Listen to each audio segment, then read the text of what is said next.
Gentlemen, welcome to another episode of the Be the Man podcast. Today, my guest is Jared Rowley, and super excited here. We were just talking before we hit the recording about business, about family, about education. There's gonna be a lot of nuggets here, a lot of awesome. So, Jared, grateful to have you here, brother. Why don't you just give us a bit of background and your story, and we'll get started. All right. I'm grateful to be here. Thank you. This sounds like a great group, and I enjoy following you and seeing the stuff that you talk about, definitely. So I'm excited to be on here.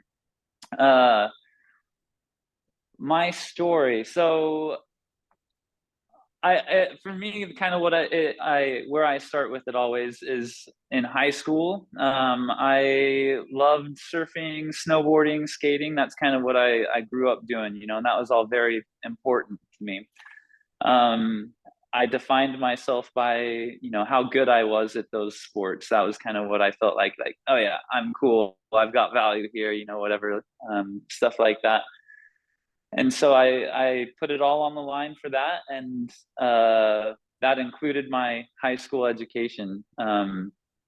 I was just focused on chasing the fun and the things that I felt like mattered. And high school was not one of that. Education was not one of those things. And so it was interesting. I grew up and I remember thinking like, oh, I want to care about learning, but didn't really know anything about it. In my high school, I did not support that very much. So I remember one time I was on the lift going up snowboarding, and I was like, I want to learn more about philosophy. I'd just watched some movie that talked about it and seemed interesting. So I remember thinking like, what is the meaning of life? Like I was alone on the lift and it was snowing and I'm going up and I'm just like, what is the meaning of life? Awesome. Like sitting there trying to think about it. And I grew up, I'm a member of the Church of Jesus Christ of Latter-day Saints. So, obviously my mind goes to all that first, but that lasted, like the amount that I knew to ponder on lasted for about 5 seconds as I was going up. And then it was like empty, nothing else. I didn't understand anything with it. So time goes on. I did horribly in high school. I graduated right before I went on a mission for my church, and right before I went on my mission, I graduated. So it was like a year and a half late. So I barely graduated, and I had to do like a lot of extra things to get out of high school and to finish it. Went on my mission, and there I started to get into like ideas, right? Like you go out into the world and you start talking with people and hearing all kinds of different ideas, and that was a really cool thing for me. Exposure. But it was like exposure. Exactly. That's it. It's such a critical element that you Yeah. go out and in this case, you're like, look, I want to go serve people. So because you have this drive to get out, it's now you put yourself in a place to get exposed, and exposure just lights a fire. Well, exposure, the thing that's interesting about exposure, it does two things for you. It inspires you, and that's one thing that's really cool. And the second thing that I experienced was challenge, right? And so, and I like that. It was fun to be challenged on the ideas that I was out there to share, because it helped me fine tune the things that I believed and the things that where I didn't realize, oh, I'm wrong here, or oh, I'm right here, and I'm going to fine tune that and create a stronger understanding for the idea. So that's what exposure did for me on my mission. It was really cool. And I came home. I served in Little Rock, Arkansas, and so in the South, Mississippi, Missouri, Tennessee, Arkansas. And so I came home, and I loved learning about church topics, religious topics. And that was kind of the extent of where my learning went. But I'd buy a lot of books and read it, but it had kind of lit a fire in me about learning. But it was only in this narrow field, because that was the only one where I had any experience or anything like that. And so back to college. If I might jump in, this is really cool. I think there's little principles here that are so exciting. Yeah, I love it. It sparked a fire in that thing, right? The exposure and the experience of it, and wanting to learn about it, wanting to share it, being challenged. Because I went through a very similar experience, and I've done this, and probably you have too now. Well, we'll get there with business or whatever, with marketing. Like, how do I figure this out? Yeah. And then it lights a fire, and you go into that thing. Yeah. And so you're right. There's a fire, and it's a narrow field, but now the love of learning is there, and it's happening. Yeah, that was, well, and the thing that was interesting is it was narrow at that point, just into religious topics. But you're right, like um there it I learned to be curious was what was interesting on my mission. Is there was that idea of being curious was one that became very important to me.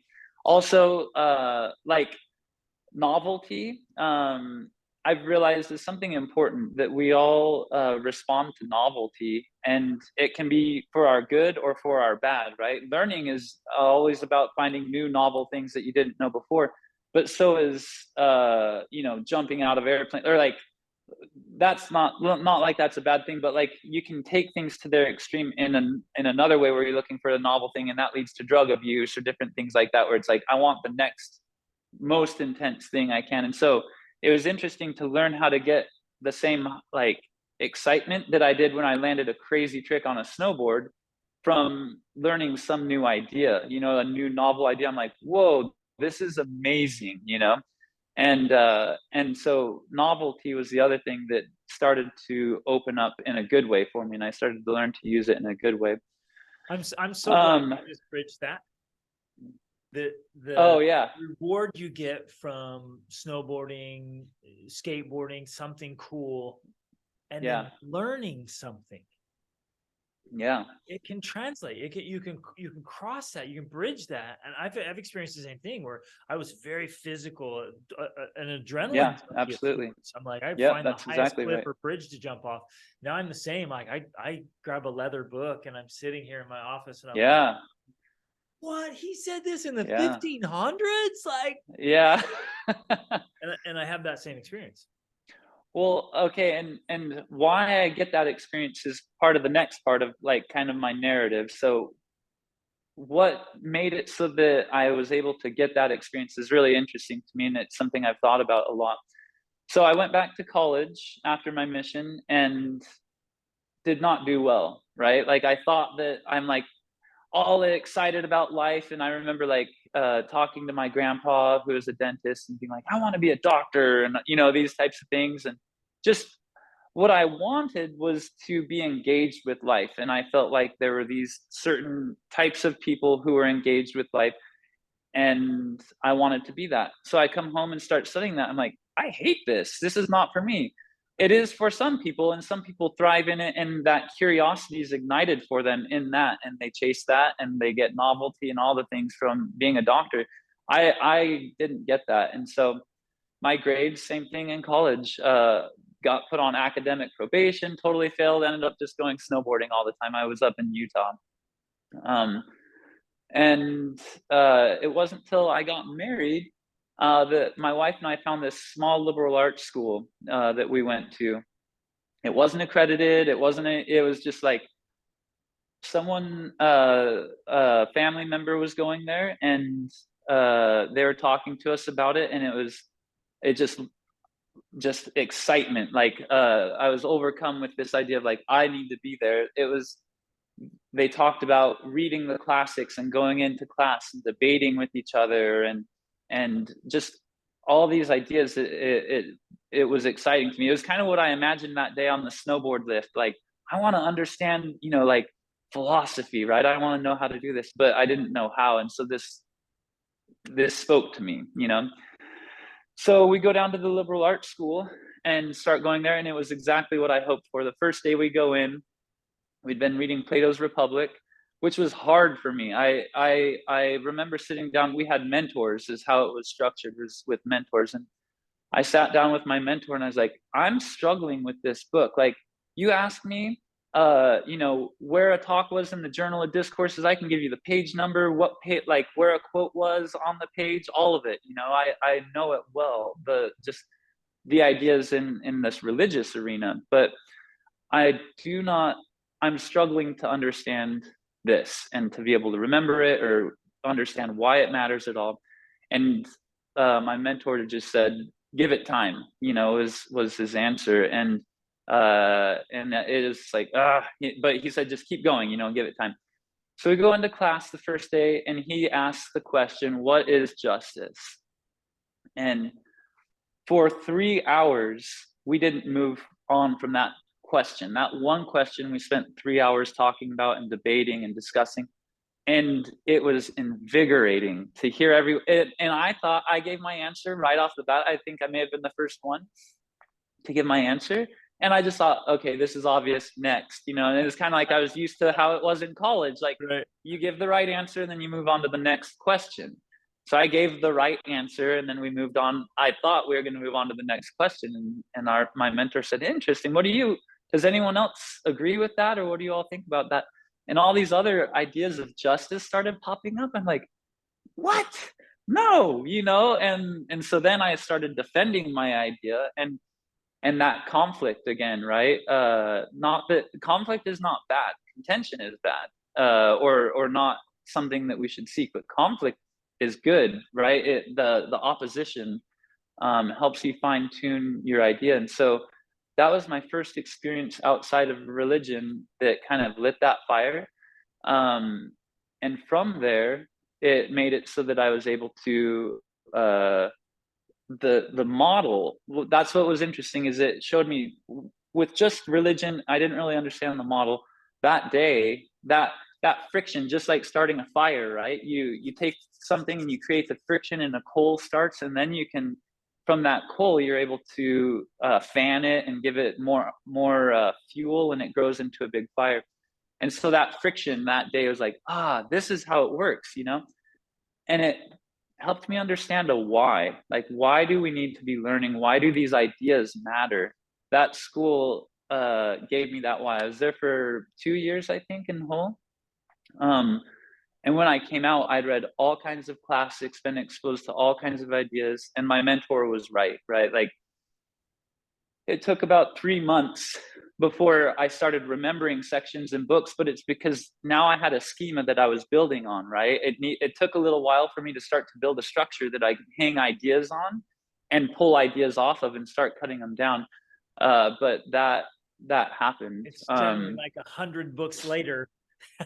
And then yeah, okay, now I'm connecting dots. And a lot of discussions. And so, and that may have been just me personally. I don't know if this happens for everyone, because I do well, like my personality type does well with discussion. And I know that not everyone does that or thinks that way. But for me, that was a big thing. Discussion really helped light that fire. So let me I want to ask a question with your life experience now. So look, you said it gave you kind of a why. You begin to understand like why we need to have that kind of education, why we need to have the conflict. So now jump ahead to today and the experiences you've had over the last 20 years. Give us your what was you, now looking back, even more clarity around the why. Like why a classical education? Why an education? Like, is it really relevant? Because people are asking that. It seems crazy to me, but people are really asking, like, why read those books? Why have those debates? Like, what does that have to do with me and raising a family and running a business? Okay, I love it. So why? A few reasons why. The deepest reason, I think, is to connect with goodness. I used to be obsessed with truth, and I still think that it's such an important thing and it's something that we need to find. But I think that now I'm much more interested in goodness. What is good, and how do I bring the most goodness into my life that I can find? Well, what's interesting, Jared, sorry to interrupt here. Like a lot of the classics are introducing you to like messed up stories. Exactly. Stuff. So I love to hear you say that. It's like introduction to goodness, but part of finding and seeking the goodness is reading some of these great classics that are really disturbing and depressing. That's exactly right. And the reason that I think that both, so I'm not into broken books, but I am into ones that that are help give clarity, right? Like not all books give clarity. Some of them glorify things that are not good, and I don't love that, right? But other books show the ends of badness, and that is a very good book to read. Right now, my son is reading Hunger Games. Yep. And it's kind of lighting that same fire for him, where he just wants to come over and talk to me a lot about, like, wait, the government is doing this in the book, like, what the heck, and he's like wanting to talk about that. And he's seeing this is the end of an unchecked government, where there's not freedom, where that is not a value that they have, and it's lighting that fire. And so there's a difference there, right, between goodness and that Dostoevsky talks a lot about how our childhood memories can save us, right? That was something that he believed mattered, is that our childhood memories had the power to save us. And the reason that I think that is because we are exposed to goodness, right, in that period, and those things that we hold on to, the nostalgia of it. Memories have the power to give us a reason to keep going and to keep fighting. And I think that books have that same power, to help us be exposed to the things that are good in this world and that are worth fighting for. There is evil, there is darkness, but there's also light and beauty and goodness, and that's what we're here trying to maximize as much of it as we can get. And so yeah, that's part of my why. For if I were to say why I'm doing what I'm doing right now, it's that. And a lot of it comes back to that. I love farming, I love reading, I love art, I love, all these different things, and it comes back to that gives life. And light is just connecting with good things. Yes. And have you felt like since that time, have you kept up a pretty good learning schedule? Do you read regularly? Has it been a part of your routine and your lifestyle? Yeah, absolutely. Yeah, I read every morning. I read for about 2 hours in the morning, and then yeah, and then just all throughout the day I'm reading or consuming, like lectures or stuff like that while I'm driving, that I feel like are contributing to my learning. And so and we're going to get into this, but you're in a very different stage of business and life right now that gives you that time freedom. Yeah. When you guys were in the deep of building the business, were you still reading when it was busy? Yeah. How many children do you have? We've got 4 kids. Yeah. And so I'm not good at like saying, here's this goal, like I'm gonna execute on that, and like I can cut everything else out and not think about it. I don't do well with that. And so for me, what works well with like accomplishing something is piggybacking, right? An idea, the idea of piggybacking onto habits that you already have. Yep. And so I find things that I'm already doing, and then I piggyback something that I want to include in my life onto that. So every day I go to the bathroom, and every day I take a bath. Like that was something I was already doing no matter what. And so I read on those times, right? And that's where I would get, I sit in the bath, and my wife at first like, what in the heck? But now it's just like, I think she sees like, oh, this is awesome. You're learning and you're growing. And I take it really seriously. I have like a table that goes across my bathtub. Awesome. And I just sit in there and I read all day, and not all day, I'll read for like 40 minutes in the bathtub. But I'm taking notes, and like it's something that I take really seriously. I'm like an engaged learner in there, but it's just piggybacking on something that I was already going to do. So kind of unconventional, but Alan Greenspan, such a unique one. I love it. Yeah, Alan Greenspan. I was reading his book that he had, and he talked about how the bath was like the most important thing for him. And Winston Churchill both really like loved their baths for their study time. I was like, interesting, okay. And so then I started doing, I'm like, yes, I am all in. Awesome. I get it. Love it.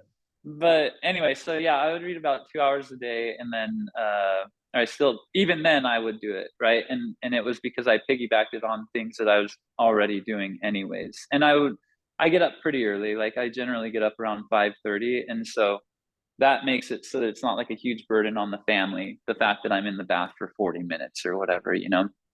That's why that's why I started getting up. Well, I was already getting up early, but I maintained it when we started having children. I was like, if I'm going to keep learning, keep working on me without taking away from family, I got to get up early. I want to be as much of an equal partner as I can. And if I'm in the bath and like chaos is happening outside, I feel really bad. Like I'm not being an equal partner as I should be, you know? And so that's been helpful. Good. Beautiful. To get up early. Let's go. You guys, you got married, went to university. Now kind of lead into the family and business.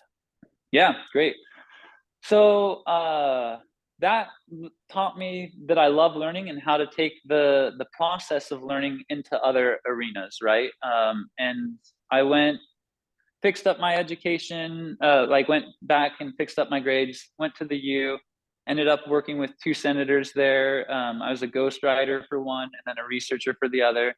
And then I was planning to go do a JD MBA, is kind of where the next story comes in. Planning to go do a JD MBA, just finished school, was applying to all the others. And I had this great internship lined up in the DC law firm. And we were getting ready to go out there. And I felt a strong prompting not to go. By that point, Elle, my wife, we had 2 of our kids. One of them, our oldest, is Lucy, and our baby at the time was named Solomon. And we were broke students, and so we didn't have any money for a baby carrier for Solomon. And so Elle found a way to make a carrier for him, a wrap style baby carrier that you wrap around and tie it off with a long piece of fabric. And she made it, and her friends said, hey, that's nice. That's a lot more breathable than the other ones that are on the market right now. Could you make us one? So she made them one, and then it grew from there, right? And so that is, she'd been doing that for a few months by the time I was getting ready to go to school. And I just felt like I was not supposed to go to school. We were going to take on a lot of the schools we were applying to would have been about $250,000 of debt. And Elle, had this little startup going. That was my point for doing a JD MBA, was to go work with startups. I wanted to do that. And Elle already had this startup. So it was like, what are we doing? Let's do this, So after we left the college, I started working with another startup for a little bit, but by that point, Solly Baby had started to take off. And so Elle said, come on in here, let's do this together here. The other one was not making any money. And early on, were you getting into the internet sales? Was it word of mouth? How were you launching back then? Yeah, that's been my favorite part. It was before Instagram existed. Let's see here. It was not before Instagram existed, but Instagram was very, very, very new. So everyone was just using it to post their pictures and kind of feeling it out, treating it like another Facebook at the time still, basically, but it was, and so how we got it started was, and I love this part of the business process, right? I treat business like Sherlock Holmes is very much how I feel like business is where the business model reveals itself to you and you go and it's trial and error, right? And so you're trying to find the evidences that justify the business model. Wow. And so I love that. That's such a different perspective. Oh yeah, no, it's fun. I love that part of it. And so what we did was we went to these big trade shows, and everyone's like, oh yeah, we paid $5,000 or whatever to go to them, and they're like, you'll make 25, 30, whatever off of this. So we sat there and we're making all these wraps. I was finishing up one of my classes because she'd been doing it for a few months while I was in school. We had family come and help, all this to try and get enough wraps made for how much they were going to sell. We thought, we go to the trade show and no one buys them. And we could not give them away fast enough. No one would buy it. Not fast enough. We couldn't even give them away is what I mean. So we do, that was a failure, right? And it felt like, oh, this business, maybe there isn't something here. Disappointing. Yeah, I don't think we even covered our expenses of what it costs to get in there. And so that was a really sad, kind of a defeat, right? It felt like, but then Elle had this idea, her blog, she was doing like a little blog that she would post just cool stuff on there, like sewing patterns and stuff like that, or life experiences. She's a really gifted writer. And so she just was writing. And she had a little bit of a following, not much, but people were buying from there. And she's like, interesting, people are starting to buy from here. And then we had someone who had a bigger social media following. They weren't called influencers or anything back then, but she wanted to wear one of the wraps, and so she wore one, and we got 140 orders that night, and we're like, whoa, okay, there's something here. And so then we started following that, and we started to get more. That's when the business model started to reveal itself, is people were following Elle on Instagram like crazy, just for the business. And so then we're like, oh, we maybe should make a business Instagram account. Like, it all started to become clear what was supposed to be happening as we followed just little evidences and trial and error, right? Like, the trade shows, not so great for our business, or but this is really working. Let's follow this. There's action here. There's things happening. And so we started following that, and it just took off like crazy. It was really cool. I want to dig a little bit deeper into that, because the trial and error process can be so discouraging, wasteful. Like, you time and effort. Like, I think your story is so perfect, where you have to pay the money to get in, plus go through this Herculean effort to get all the wraps ready, because it's gonna be a killer show, and then boom, blood, right? Yeah. How did you guys keep a vision? How did you keep driving in the trial and error and making the mistakes, trying to figure it out? I love the Sherlock Holmes approach. You're going to have some misses. Yeah. So what we did early on, we read the book Mean Startup, and that was a book that was really important. And in that book, it's more geared towards a tech company, but the idea is to fail fast, right? And it talks about the idea of a minimum viable product. And so that really rung true to us. And we used that. We viewed our company as a marketing company, right? Like, the product, all that, the backside was not as big of a deal. But if you're not selling it, my dad always says, nothing happens till someone sells something. And so we were always testing, like, how to, what can we be doing to grow the marketing and to get more sales coming in like that. And so we would try and do the minimum viable product. So things that were not going to break the bank, right? We wanted things that were small but would prove a concept, and then it would validate the idea, and then we would start to scale it. So we just are always doing little things like that. We heard the saying, I'm willing to risk the coat off my back, but not the shirt, right? And so that was really important to us, to not like go mortgage our home so that we could pour all of our money into digital marketing or something like that, whereas like, we don't even know if digital marketing works for us yet, like, that's not a smart risk. And so we tried to have very educated risks that we would take, and it was small things, and we'd say, I wonder what would happen if we went with this kind of influencer, let's test that out and give a free one to them, and see what happens in that category, if it resonates with people or not. And if it does, it's like, cool, let's give them to 100 influencers in that area and see what happens. Then it does well. It's like, great, let's pay $25,000 for one post from someone in that category, and we'd slowly start to scale it up like that after testing small things. And we just tried to do that with all the different areas of the business. Oh, that is so insightful. Well, again, going back to the story, had you guys think, we're gonna mortgage everything and hit every trade show in the country. Exactly. It would have been a huge fail, and we would have lost everything for nothing. Exactly. And so it feels obvious, but it wasn't obvious to us at first, right? Like, that's the thing now is, so to fast forward a little bit more, and you can pull us back if you want. So we grew Solly Baby was the name of the company. We grew it to the point where a private equity fund was interested in buying us, and we sold it to a private equity fund and started up again, with the idea of testing, we along the way had helped a lot of other companies start and grow. And they would ask us to invest and we never did. And then they would get these huge valuations later. And we're like, oh, we should have invested. And so we invested in one company because I thought I would like being an investor, right? And I love that side of it, like the thinking, the problem solving, and that side of the business. And so we invested with one little company and it worked well. And so then after we sold Solly Baby, we started a venture capital fund.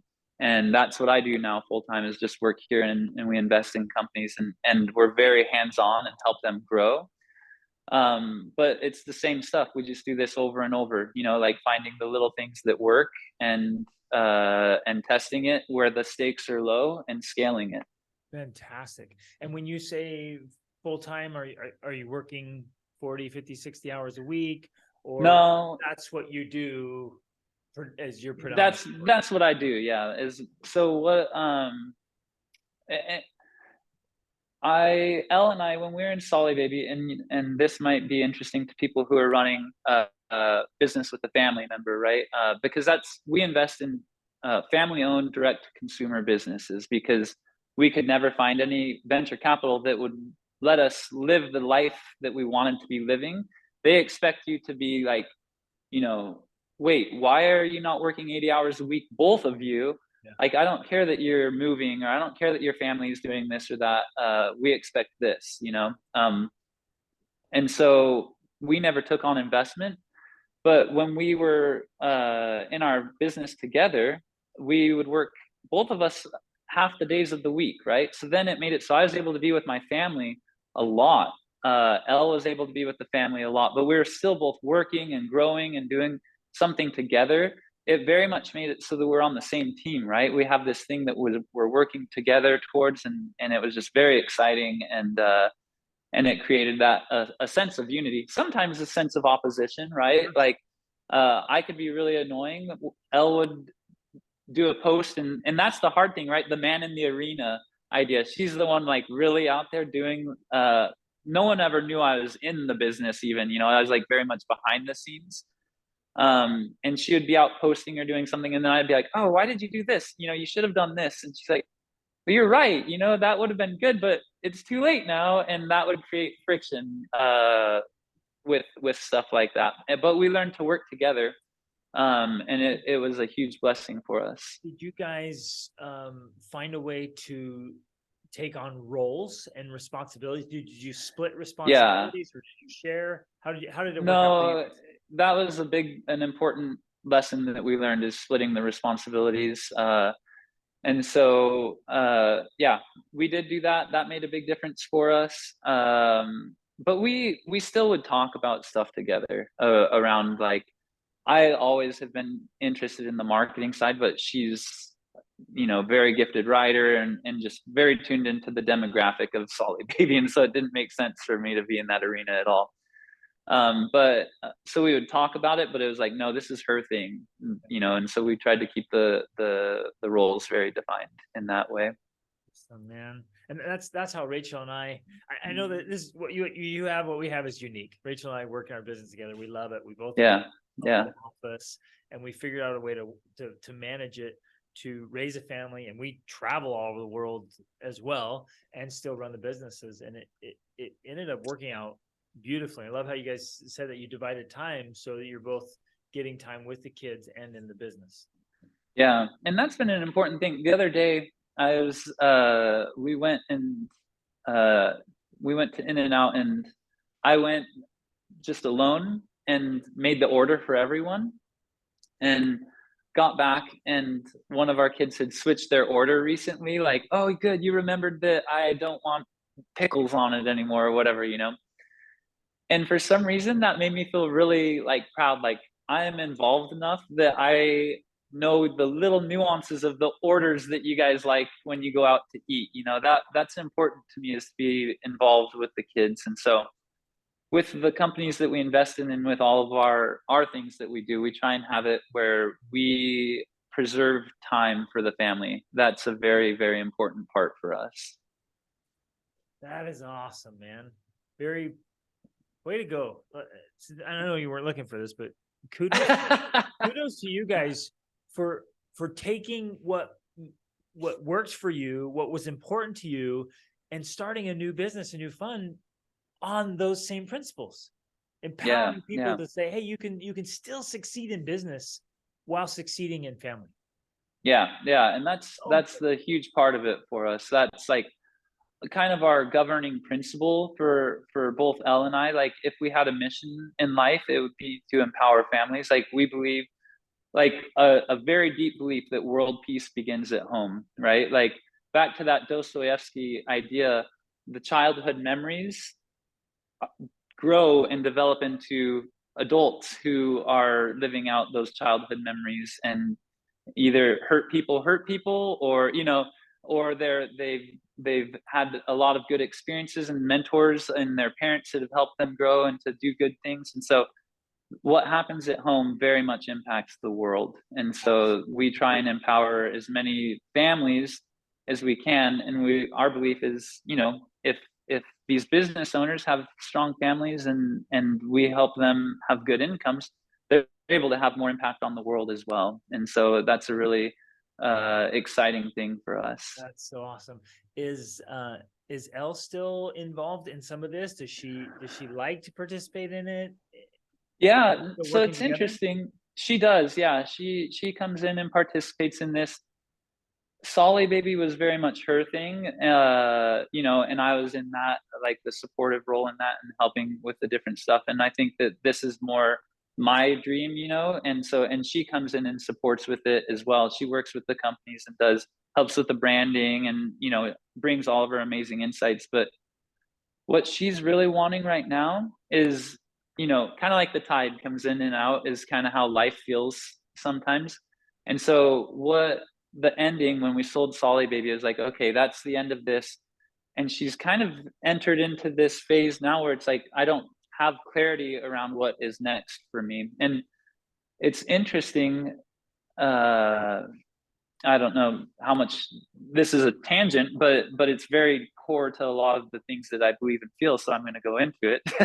Go for it. Is this idea of narratives, like narrative psychology, is something that's very interesting to me, right? And so it's all rooted in Jungian ideas around archetypes and stories. Yes. And I think that we're governed by that.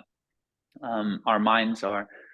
And so for Elle, she came to the end of this narrative, right? Like, she sold it, and now she's on the threshold of a transition, right? And so you move from that threshold into the unknown again. And this is a period where she does not know what's next. And in that, it feels chaotic, right? And that's exciting, though, because chaos is where all creation happens, right? It's why chaos is the idea of the feminine is chaos, right? Like, it's why that's the feminine, it's where creation occurs, And so from there, so that's where she's at right now, is she's still working with me doing this, but she's in this phase where it's like, what's next? I don't know. And stepping into the unknown. And it's like, I always get so excited watching any family member do it, the kids or Elle or anything. It's like, it's brave and it's so cool. And when you're willing to sit in that area for a while, then you get clarity around the next thing, right? Then the creation happens. And just like that acorn, right? It is this thing, but it cracks open, and you've got a lot of growth from it. And you have to sit in that chaos for a little while and not know what's happening before you can crack it open and have that growth. And so that's where she's at right now. And she's doing this with me because she's good at it and she loves all the people that we work with, but it's not her passion like it is mine. It is because it's tied to families, but she's working to get that next thing right now, and she's sitting in that, and it's really cool. And so, actually, yeah, love that. Oh, it's the best. No, at first, you want to avoid it. It's uncomfortable. There's a lot of fear, uncertainty. But man, I've gotten this place, and it manifests in every area of my life. Like, I tell my wife or people sometimes, I'm like, you know what my favorite thing would be is like you guys blindfold me, put me to sleep, and then I wake up in an unknown land in some unknown city and have to like find my way out or whatever, or do all these things. I just like put me somewhere where I have no idea what's happening and don't speak the language. Like, let's figure this out. I love the adventure piece of it. So that's cool that you guys are in that space and just sitting with it to see what comes next. And what's really fascinating, this comes up every week, if not every day. And when I'm coaching, is that so many people are in this space where when you're young, you're like, I'm gonna, maybe get a degree or whatever, get a career, start a family, do those things. And we have these big, big goals, but they all seem to end in the 30s or 40s. Yeah, that's right. People get there and they're like, hey, I checked all the boxes. I hit all things. Wow. And then it's this big, now what? So what you're talking about is super relevant. No, and I think that's like, the now what is something that's really important for this phase. As I got closer to my 40s, I'm like, okay, I'm interested now. Like I can see how that midlife crisis happens. And so I started learning about it. And there is an author who, after Carl Jung, his writings were all very dense and confusing. And one of his students, Marie-Louise von Franz, she kind of is known for taking what he had and making it palatable to the masses, and is kind of, people view her as responsible for making it mainstream. She wrote a book called Puer Aeternus, which is the idea of the eternal child. And in it, she talks about how when we're on one, like while we're growing up, we're developing our ego, right? Or the things, our identity. And the first 40 years is very much that, like, who am I? What am I good at? And you strengthen those strengths, right? And then Jung believed that after that, you need to start developing your shadow self, right? Like you need to start tapping more into your shadow, your unconscious, to become an individuated whole person. And so that you need to start going outside of your shadow, and if you are outside of your ego and the things that you're good at, and start tapping into the things that you are not coming as natural to you. And there's a lot of excitement and growth in that because it's new. It's things that you're not good at. It's that same sense of adventure in that.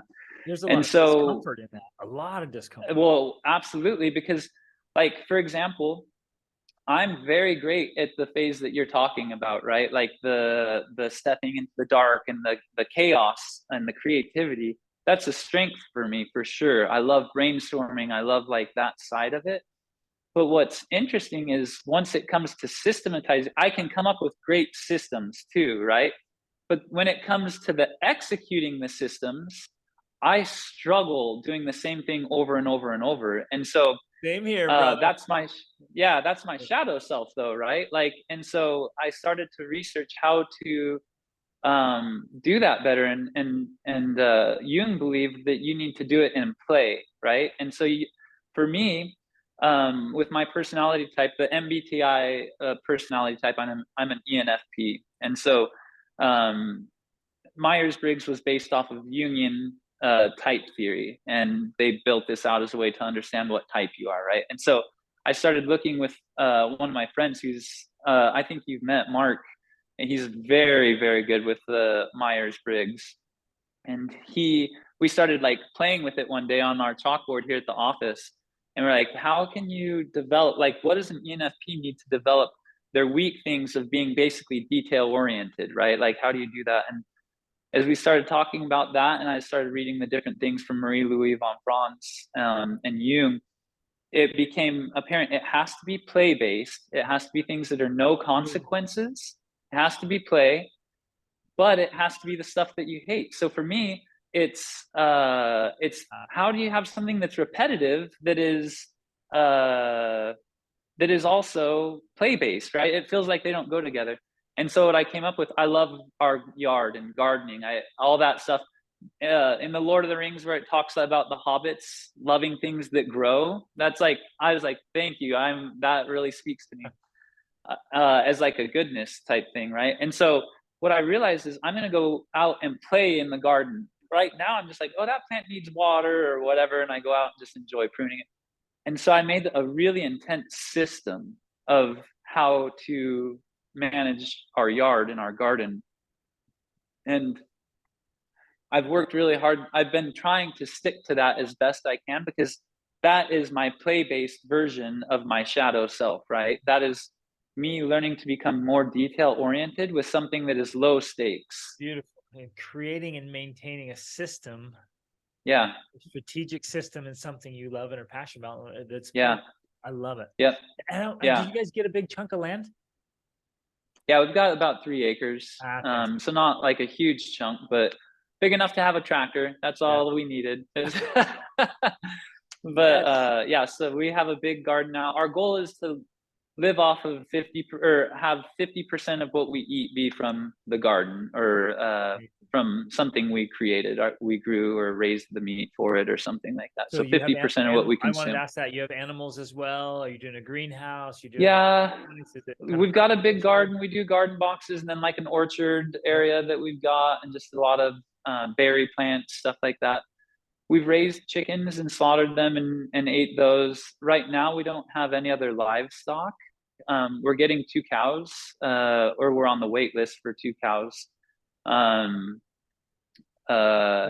yeah, so yeah, well, they're the Highlander cows, you know, the long-haired cows that are really cool. Awesome. My family loves those. And so they're really like popular right now, and so there's a wait list for those. But their milk is supposed to be very creamy and like nutrient rich, is kind of what they're known for. And their meat is supposed to be really some of the best. Like it became very expensive after they bred them, because it's a very, very good beef. And so that you know, it makes sense that they're cool. But anyway, so yeah, that was kind of my answer to tapping into that shadow self. So along the same process, Elle's in that darkness right now, and for me, my darkness is not chaos, it's order. And so that's my shadow self, is learning how to tap into order more, and become a more whole person by being able to live in chaos and in order well, and thrive in both of them. Love it. Can I this is a good, I think, good point to maybe jump back to kind of the waves, the oscillations. How did it change you guys to go, because you started the business and were bootstrapping, and you never took on investors, right? And then you built it. The business was doing very well, so you're getting regular incomes. How did it change you to go from well, you grew into the business, right? You had to grow with it into the business, but then when you got a buyout, right? How did that change you? How did it change your family to then have a big chunk of change and less work? I don't know. We've always tried hard to, let's see here. Brigham Young, who is a prophet for our church, talked about how if you need something, then just get it. You know, don't make sure it's a quality good thing, and something that will last and that you value, right? And so we've lived by that, but we've also always tried really hard to keep those types of things that we want to a minimum, you know. And so, because like we'll buy art that we love, or you know, we'll do the things that we really love, it's made it so that, this is hard, I'm trying to figure out how to say this without it sounding pretentious. It's very much our ideal that we're trying to work towards. We're not perfect at it, but we really value the idea of enjoying simple things, right? I say that, and it's like, if you were to come into our life, you'd be like, you don't value simple things, you know. But at the same time, you know, I love ridiculously leather bound books. You know, I have this Sangorskian suit clip. Yeah. Woo! It's like, it's not simple, but at the same time it is, you know. And we try and keep our ideal is that we're not out like just blowing money on all kinds of crazy stuff all the time. And so I believe how ideals work, and this is something that's really important to me right now in this age where we're moving into a time where relativism is a more prominent idea. And I think that there's good to be had in that. But I think that one of the problems that's happened with this movement into relativism is we've gotten rid of ideals. And I think because we misunderstood ideals, I think that the more of the postmodern thinker believed that ideals were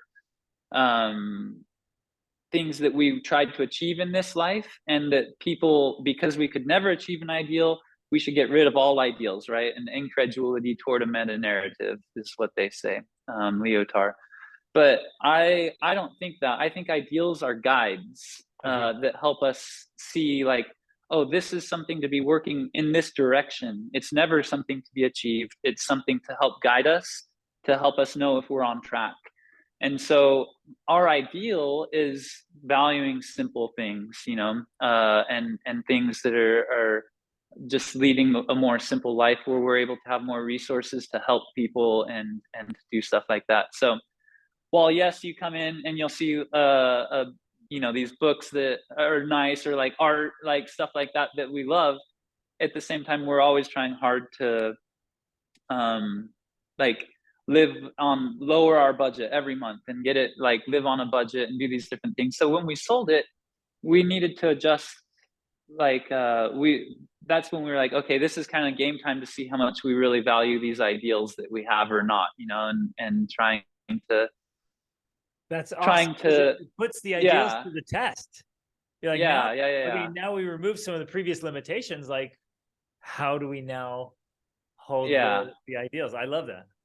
And it's hard to even talk about. Like, I feel like cringy talking about it, even like it's like you know, we're so good at this. We're not. It's things that we value and we're trying hard to do, and we are getting better at all the time. And it makes me happy that we're getting better at these things that we value, you know.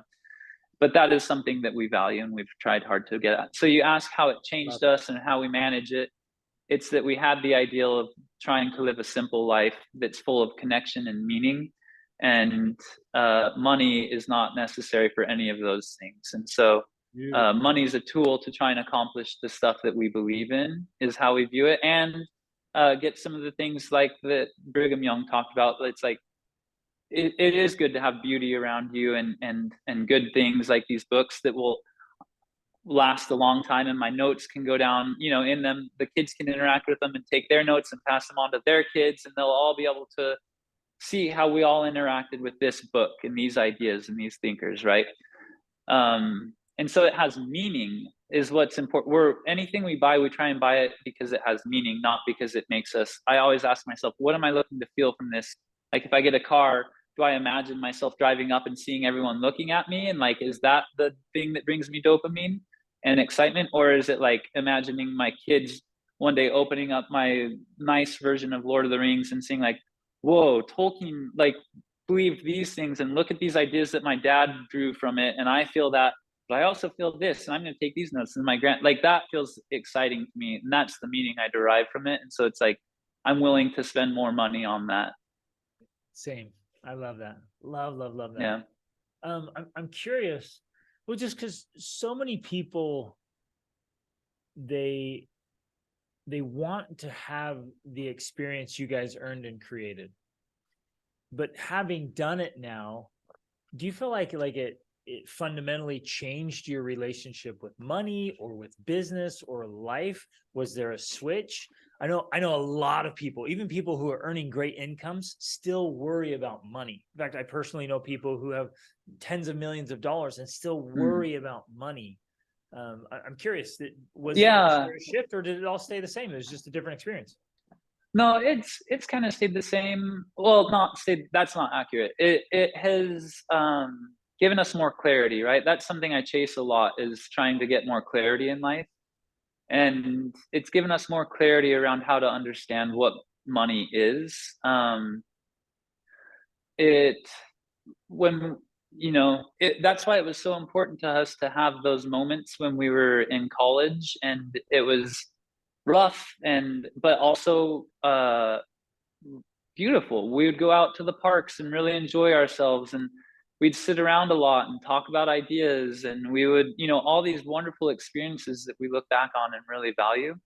And so we had a moment where during COVID, where it was like okay, this could be it, because California locked down. All of our supply chain is in California, and no one in California could make anything, right? If they went into their factory and made stuff, they would be put out of business. And so we had a moment where we were like, this is it. This is how it ends. You know, we'll spend all the money that we have trying to keep the business alive as long as we can and get the employees going.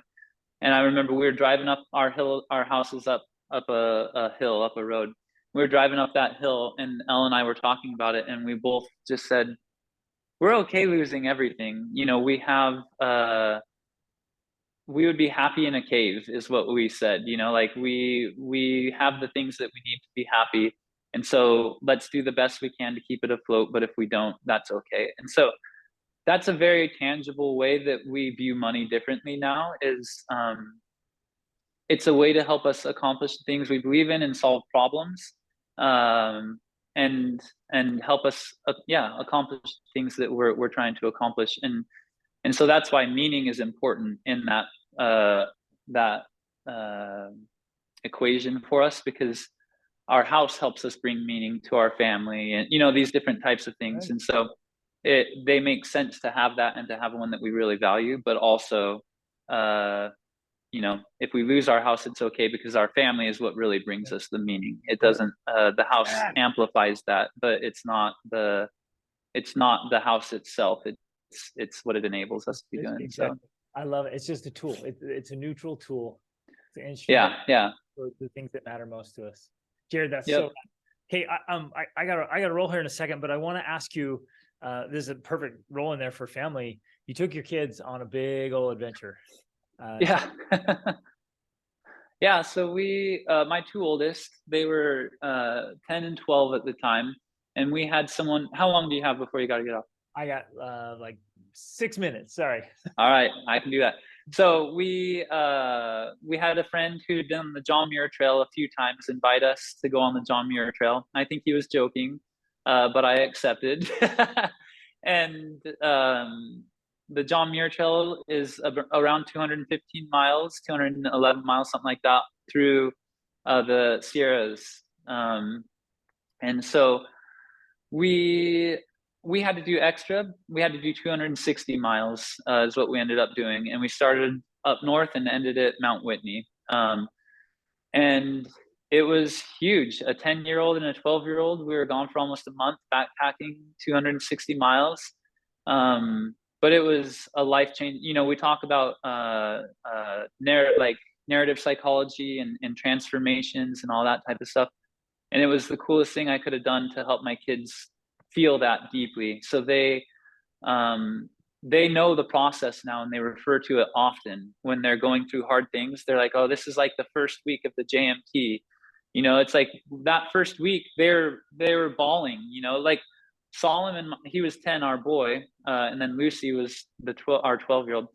And Solomon, like the first day we went 10 miles and he was like a walking zombie. He could not talk, but it was so sweet because it humbled him so much that, like, I remember he was trying to get over this log. It was like a foot high and he couldn't lift his legs high enough to get over it because he was so tired. And I helped him over, and he just looked up at me so sincerely and he said, thank you so much, Dad, for helping me, you know. And it was like our first day, and I was questioning the decision to bring them on this trail big time. But they both laid down on the side of the trail. We're a quarter mile from our campsite that night, and they just both started bawling, and they're talking about how hard it was. And they did not know what they were getting into. As much as we tried to hike, you can't know what you're getting into. And that's a great lesson for life too, right? We have things like that all the time. But then they continued the process, just like life. If you jump into things and you don't allow yourself to quit, just like the JMT, we didn't have the chance to quit ever, right? It just wasn't an option.